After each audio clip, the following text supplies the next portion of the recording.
My name is Carla, 46 years old. I'd love to say my hobby is traveling abroad, but really, I'm just a mom who gets a kick out of exploring Google Maps and feeling like I'm traveling. What? Sounds bleak and kind of poor. I get it, I think so too. But give it a try and you might find it surprisingly addictive. Well, step right up. Have a look. Today, I'd like you to hear about a friend of mine who's even stingier than my virtual travels abroad.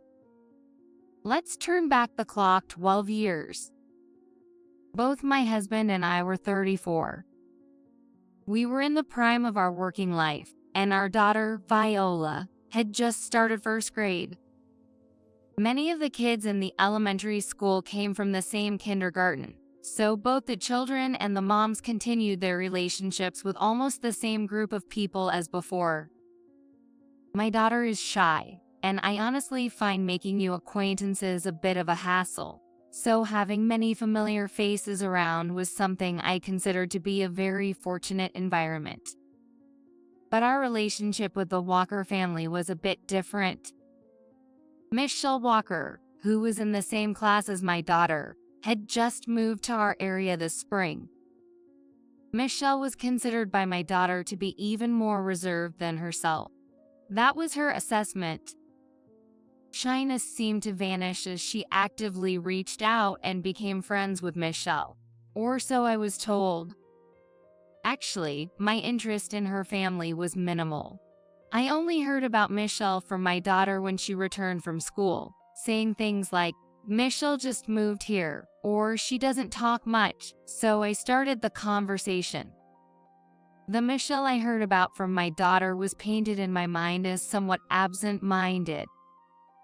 Oops, please forgive the bit of parental pride mixed into the backstory explanation, wondering if she's concerned about the quiet Michelle. My daughter is such an angel, I thought. As April was coming to an end, the dynamics among the moms started to change. After PDA meetings, a group of moms, usually led by a few who took charge, would gather at a family restaurant for what they called a reflection meeting. Honestly, it was a bit of a hassle, but it's part of a mom's job to ensure her child's social life goes smoothly. So, on PDA days, I always brace myself with the mindset, today, I'm going to be fully wrapped up in the powers that be. And on this particular day, we all met up at the family restaurant as usual. What? Everyone's ordering from the all-you-can-drink menu. The one who exclaimed so dramatically was a mom friend I was seeing for the first time. Yeah, we like to chat and take our time, explained the leader mom with a gentle smile. The others nodded, as if agreeing it was their duty to conform. Oh my, the all-you-can-drink menu is $2.60, right? You could buy a gallon of tea at the supermarket for that price.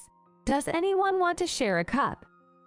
This new mom blurted out something outrageous, ignoring the mood of the group. What? Her absurd opinion left the usually superior-feeling leader mom friend utterly astonished. I mean, if one of us orders from the all-you-can-drink menu, I could just use their cup. That way, two of us can drink for the price of one. It's such a great deal. Wouldn't you all want to do it too? That was her rationale. That approach would only benefit her personally, and if everyone did it, it wouldn't be surprising if the police were called. Amidst the silence, the leader mom tried to lighten the mood with, "Oh, that's funny, Ms. Walker. What a joke." Oh, a joke, right? Everyone sighed in relief. But the new mom, looking unsatisfied, said, "What? I'm serious. The all-you-can-drink menu is such a waste. I shouldn't have come." Her name, Walker. Was she Michelle's mom? It was only after being formally introduced that I realized she was indeed Michelle's mother, Linda Walker. She lived in the same apartment complex, raising her daughter as a single mom. The leading mom had taken her under her wing, saying, "It must be tough. Let me help you out," and invited her into our group. But even if the parents got along, the leader mom friend's child was a boy who charmingly declared, "Playing with girls is embarrassing." So, Michelle ended up becoming best friends with my daughter, Viola. What really caught my attention was not so much Linda's refusal of the all-you-can-drink menu, but how she'd fill her bag with sugar and creamer packets without ordering coffee. The leader mom, not very close to her, could only gently suggest, "Maybe you should refrain a bit. It's bothering the restaurant." But when the all-you-can-drink menu incident and her overall behavior, it was clear she was doing whatever she wanted, much to everyone's dismay. Is this the parent of my daughter's friend? But it's true that the apple doesn't always fall close to the tree. Facing her unrestrained and overly indiscreet behavior, I couldn't help but worry about what kind of child her unseen daughter might be. 2 days later, my daughter came home and suddenly said she wanted to go play at Michelle's house. Considering it was right after the all-you-can-drink menu incident, I couldn't help but react with an overly surprised, "What?" It turns out Michelle had invited her over, and my daughter had eagerly accepted. I'm not saying she should be overly cautious with every step, but considering the child might be nice. My feelings were mixed, but if she's made a promise, breaking it wouldn't be right either. So, I reluctantly let her go. Truth be told, I wanted to accompany her to Michelle's house, but that wasn't an option. Thus, I told my daughter, "We need to eat dinner early today," giving her a far too convenient excuse to come back home 2 hours earlier than usual. My daughter seemed a bit dissatisfied, but as a mother, I'm just worried. I hope she understands. However, after hearing the story from my daughter upon her return, I thought, I'm glad I had her come back early. To put it bluntly, my daughter was scolded quite a bit at their house. Not because my daughter did anything wrong, but because the Walker family seems to have a lot of unique rules. Rule 1. When washing your hands, turn the faucet less than halfway and use only for 15 seconds. Rule 2. Use as little toilet paper as possible, ideally half the perforation, and minimize the water used for flushing. Rule 3. Don't throw away wet wipes immediately. Wash and dry the dirty part for reuse. And there are probably more. Just in the few hours she was there, all these came up. Naturally, my daughter didn't know any of these rules and ended up breaking all of them. She turned the water on fully, used toilet paper as usual, and of course, threw away the wet wipes.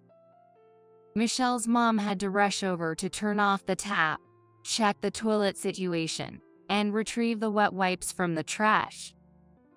I felt like my daughter was constantly being watched. The fact that my daughter was questioned about whether she did a number 1 or a number 2 after she used toilet paper really gave me the creeps. It's beyond stinginess. I wondered if it might lead to some kind of breakdown as a person, but in the Walker household, this seemed to be an absolute rule. Unbelievable, it's too much. From what my daughter tells me, Michelle doesn't seem like a bad kid, and I've always thought it's best not to limit children's friendships. But I did tell my daughter to avoid going over there to play. I can't leave my daughter alone in a place where adults will interrogate her about her bathroom habits. I deeply regretted letting my daughter go play there. She even said, "I don't want to go to Michelle's house anymore because it's scary to get yelled at." The reason for the bizarre behavior seems to be just stinginess, and as long as the children engage in play that doesn't involve spending money, it probably won't tear their friendship apart. That's what I thought, At least. About a week later, my daughter came home with Michelle in tow. I hadn't heard anything about a playdate, so I asked, "Did you guys decide to hang out on the spur of the moment?" My daughter said, "No." From behind her, a troubled Michelle said, "Mom told me to go eat snacks at Viola's house." I sensed something was off and took the time to calm Michelle down before getting the story. Eat a lot of snacks so you won't need much dinner. Go and fill up at Viola's house. That's what she was apparently told. Given Michelle's tearful words, this is roughly what I understood she was told. But honestly, I couldn't grasp the entire situation. However, seeing Michelle on the verge of tears and not knowing what to do, I couldn't help but believe this was indeed the truth. What terrible parenting, to push a child to the brink of tears like that. Giving her snacks would indeed play right into her mother's hands.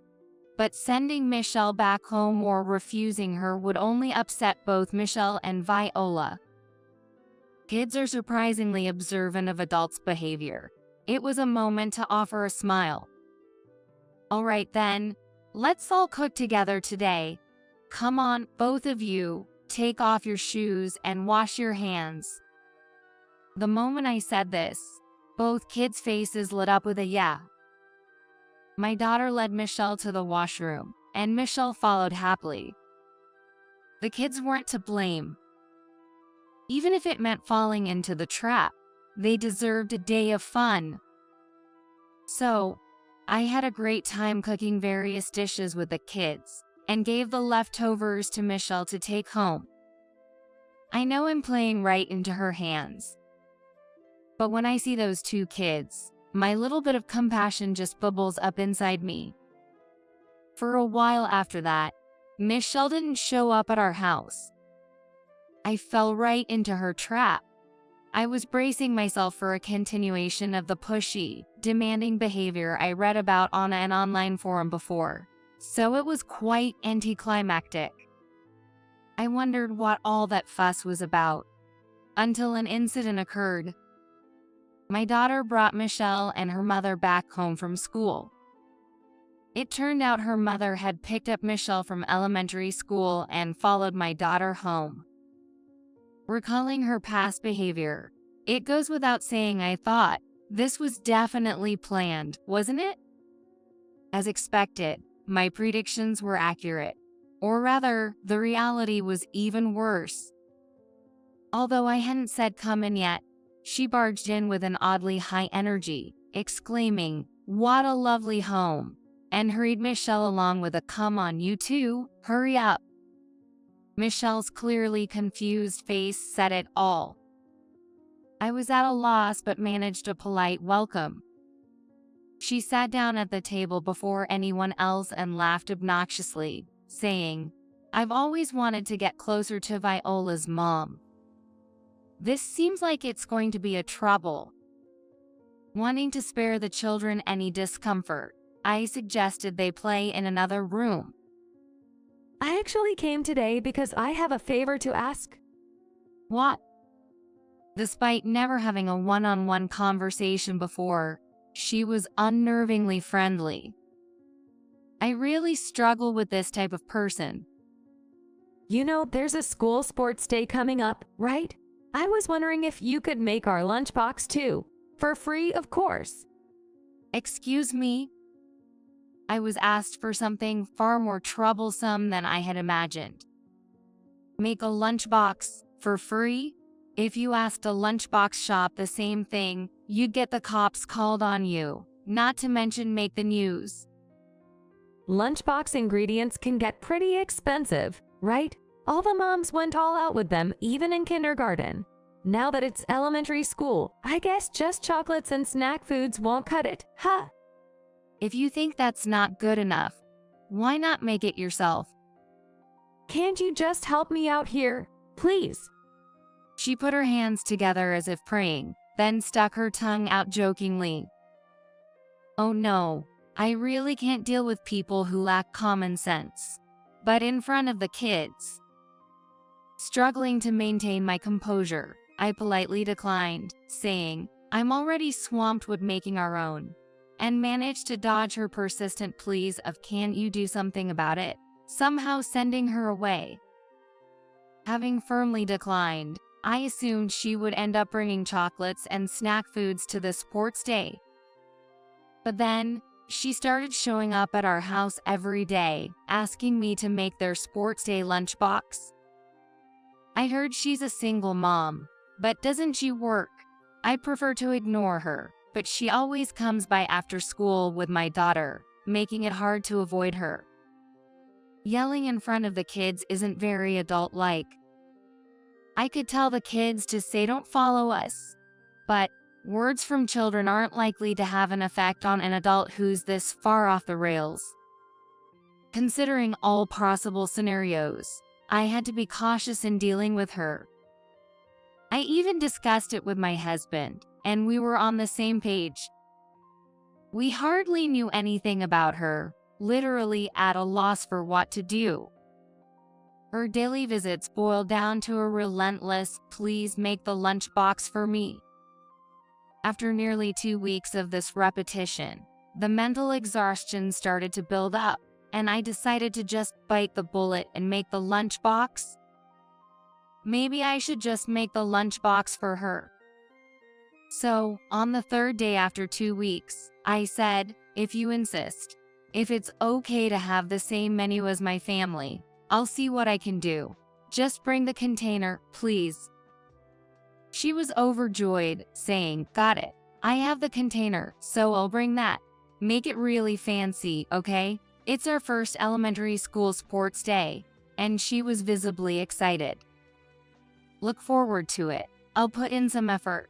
Feel free to brag about it to everyone." Really, I'm so happy. My daughter said the food here was delicious, so I was expecting your cooking skills. I won't hold back on bragging then. She was over the moon. Then came the sports day. I handed over the lunchbox early in the morning. She was unusually cheerful, even inviting me to watch the sports day together, but I excused myself, saying, "I need to take photos of my daughter's performance. If I stayed with her, I might end up hearing 'give me your digital camera for free' next." She seemed satisfied with receiving the lunchbox and accepted my excuse easily. Now I could focus on my daughter's performance. My husband and I spent the morning chasing our child around with a camera, idolizing her. After the morning events concluded and about 20 minutes into the lunch break, "You guys," I heard her screaming from afar as she approached us. Naturally, we hadn't told her where we'd be resting. In fact, to avoid being found by her, we deliberately chose a discreet spot for our family. She must have really gone out of her way to find us. How tiresome. Is there something you need? We're in the middle of eating. When I responded curtly, she blustered, "How dare you? What's with that lunchbox? Why did it turn out like that?" I gathered people to boast about it, but ended up being embarrassed instead. "Oh, didn't it meet your expectations?" What are you talking about? There's no way I could brag about it. You crammed messy, dirty food into the lunchbox. Well, that's terrible. Terrible is what I want to say. I was humiliated. The more I stood my ground, the more her anger escalated. Wait, what? You only made your family's lunchbox look nice. You said it would be the same food. That's the worst. Discrimination. Inhuman. She ranted, having seen the contents of our lunchbox. At that moment, both my daughter and Michelle, who had somehow ended up behind Linda, started crying. Why, I'm sorry. I'm sorry.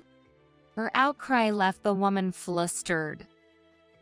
"Didn't you realize the messy lunchbox you're talking about was made by your daughter Michelle and my child for you?" What?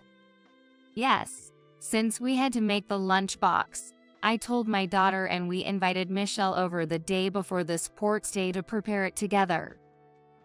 Naturally, because it was made by children, the appearance wasn't great. The omelet was misshapen and burnt, and the sandwiches were unsightly with fillings spilling out. I did instruct them on the flavors, but there were accidents like slipping and accidentally pouring too much salt and pepper, so there were likely many issues. But it was filled with the innocent love of children. For me, just knowing that fact would allow me to eat endlessly. And yet, to call it messy without realizing it was made by children. There's a lack of love there. You should observe more closely on a daily basis if it's something made by your child. Actually, I never said the lunchboxes would be the same. What? I did say the menu would be the same, but I never promised who would make it or that the taste would be identical. Look, sandwiches, fried chicken. The menu items are exactly the same, aren't they? What? What kind of excuse is that? It's not an excuse, it's the truth. After all, asking someone to make a lunchbox for free and then accusing them of discrimination and inhumanity. I don't owe you any explanations. A parent who doesn't even make a lunchbox for their child is the one who should be called inhuman. Or perhaps you'd prefer good for nothing? As I said this with a sly grin, my husband intervened. Moms are in boogeyman mode right now, so Viola and Michelle, let's eat over here and have fun, successfully diverting the two kids' attention away from her tirade. The crying children suddenly broke into laughter. Boogeyman. That's funny. A boogeyman. I almost laughed along, caught up in the moment. I'll really turn into the boogeyman when I get home. I had given my husband a heads up, saying, you never know what she does if she loses her temper. So, honestly, just having him by my side feels very reassuring. In case of an emergency, I had asked him to take care of the kids. While I was pondering, her face had turned as red as a lobster, with impressive veins popping out and everything. Well, since when did making a lunchbox for your child become such a noble act? Saving a month's worth of living expenses is more important than a meal for just one day. She tried to divert the conversation, spouting nonsense. Do you know what time I get up to make this lunchbox? When I said that and pointed to our family's lunchbox, she made a puzzled face and said, what? You probably can even imagine. I woke up at 4 a.m. and prep started last night. So what? Making a lunchbox for my daughter isn't about being noble. It's simply parental love. At least, that's what I believe. What are you trying to say? That you're dutifully doing your job? That's great. I don't have a luxury of a husband, you know. Making meals for my daughter is natural, but I don't do it out of obligation. Sometimes I'm tired and we order pizza, but I don't rely on takeout every day because I want to see my daughter happy with my cooking. I'd rather see my daughter smile, even if it means not saving a month's worth of living expenses. She listened in silence. It wouldn't have mattered if it was just chocolates and snack foods. Michelle would probably be happiest knowing you prepared a lunchbox for her, regardless of the contents. She began to tremble. Michelle said she wanted to cook with you two when she was at our house. As I spoke, she collapsed to the ground. It turns out, she had become disliked not only by the leader mom but by other moms too, due to her repeated demands. There's no doubt her stinginess had a significant impact on Michelle not making friends. Since that day, she apologized to the moms she had troubled, appearing to reflect on her behavior. However, that was nothing more than her clever camouflage. Under the guise of apologizing, she started visiting the homes of mom friends, and when their guard was down, she began taking things from inside. It started with small items left on tables, then progressed to toilet paper, tissues, and detergent stored in the pantry, and eventually, she even started taking electronic appliances. By then, even the moms who were victims started to realize it was her doing, and hidden cameras were set up in various homes. Eventually, she was caught in the act. Fortunately, thanks to the forgiving nature of the mom friends, it didn't escalate into a criminal case. However, her parents, unable to overlook her actions any longer, decided to take Michelle back to their care, stating, "We can just leave her be." As a result, Michelle ended up transferring to a different school, and any connection with our daughter faded away. But I think, perhaps, that was for the best for Michelle. I heard from someone in Michelle's school district that a new kid wearing fancy clothes transferred in, so it seems Michelle has been living a more affluent life since being taken in by her grandparents. On the other hand, there's not much known about her mother's whereabouts since she was separated from her child and left on her own. There were rumors she was down on her luck, hanging out in dive bars looking for men, couldn't kick her shoplifting habit and ended up behind bars, or even became a lady of the night and went abroad. After she disappeared, all sorts of stories floated around for a while, but the truth was hard to pin down.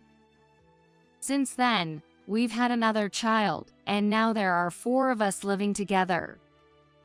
The eldest daughter, Viola, is completely smitten with her little sister, Nina, who's still in preschool. Any man who wants to marry Nina will have to step over my dead body. She's already fully prepared to stand in the way of her little sister's love life. Despite appearing foolish, Viola graduated top of her class from a prestigious university and joined the ranks of the elite. Neither my husband nor I could claim credit for her intellect. It must be the result of her hard work. She vaguely remembers my words and actions from that sports day and wants to become a strong lawyer who can properly point out what's right and what's wrong. Was I that cool?